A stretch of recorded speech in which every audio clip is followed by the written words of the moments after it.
Good morning, everyone. My 2 cents on pronunciation, accent, and intonation. At the very start, a few disclosures. Number 1, I am no pronunciation expert. No, I am a communication czar. So whatever I will say is what I have learned through experience, my own and through other people, often by hard way. And number 2, my videos are all extempore. I don't write up things, I don't read a script. I think speaking spontaneously might be more effective, more attractive. Having said those, let me kick off. Point number 1, pronunciation and accent. Often these two words are used interchangeably, taken for as synonyms. They are not. Pronunciation essentially means to pronounce each and every letter in a word. Say S, shaw or saw. Some people have lisp. It's similar. She sells the sea shells in the sea shore. This is pronunciation. Accent is different. Accent is pronunciation partly, but it also includes intonation, emphasis, stress. What I read and heard from the experts is that it's possible and desirable perhaps to change pronunciation.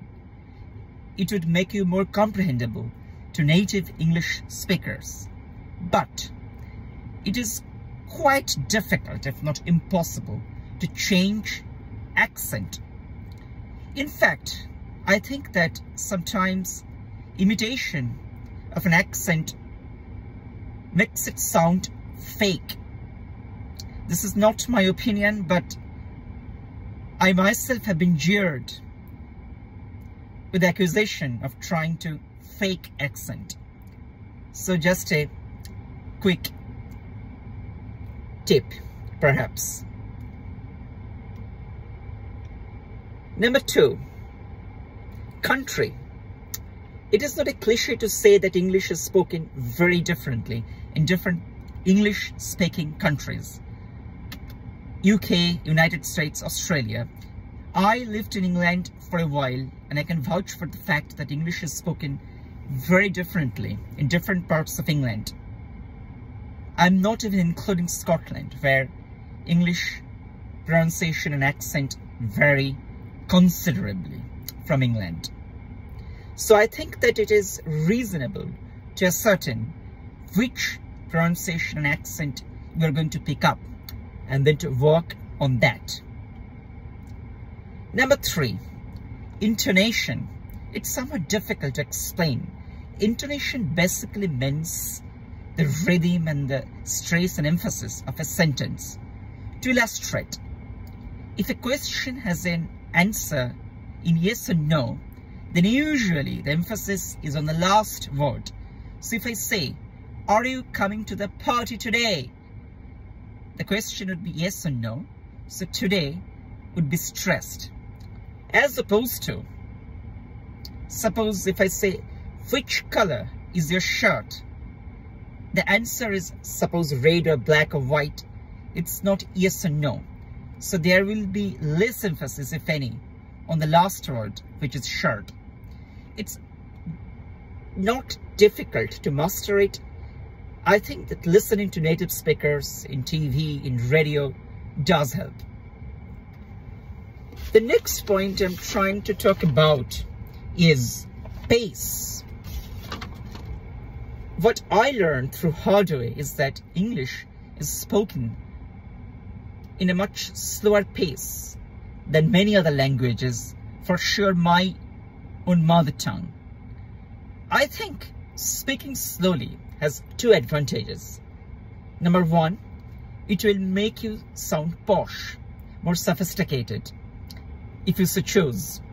Number 2, it will give you vital time to think what you are going to say in case if there is an issue with the vocabulary, so you can think and then speak. So it's a win-win situation. Next point, which I think would be 5. I would preface by saying I'm very poor in that. Still, it is important to be a good listener, especially when you speak a foreign language. I think then you can understand better what the speaker is saying, what the people on the other side of the table are talking about, and then perhaps you can give a more relevant answer. Number 6 is cliches. As I say, cliche. Unlike many other languages, definitely my own, there are some cliche words like please, thank you, excuse me, which are very often spoken in English. Not speaking it amounts to actually being impolite. So no matter if you like it or not, I think it's imperative to speak these words, these phrases, if I might say. My next point, which is I think number 7, is occasion. I hear so much of those words like bros and buddies when I go back home in India.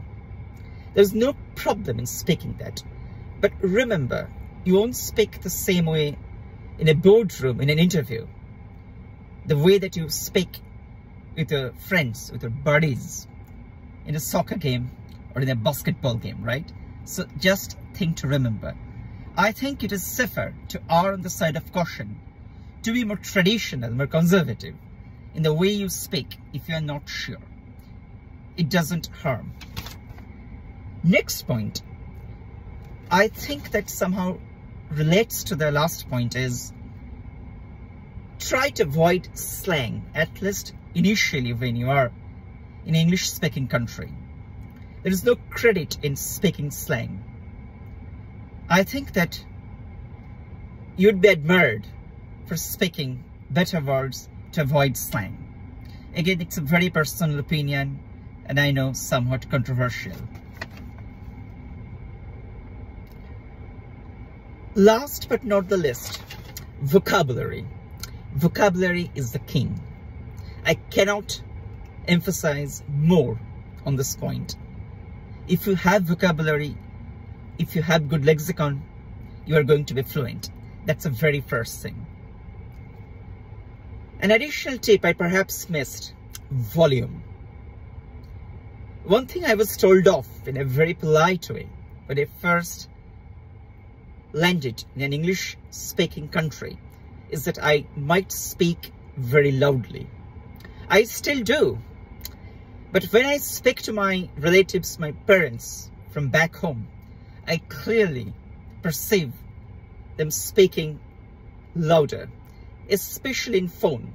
In today's age, when we are so much in phone, in social media, in Zoom, in video call, I think this is another point. Perhaps we need to be cautious. It might help. To end, this is totally, completely, wholly, solely, and only my own personal opinion.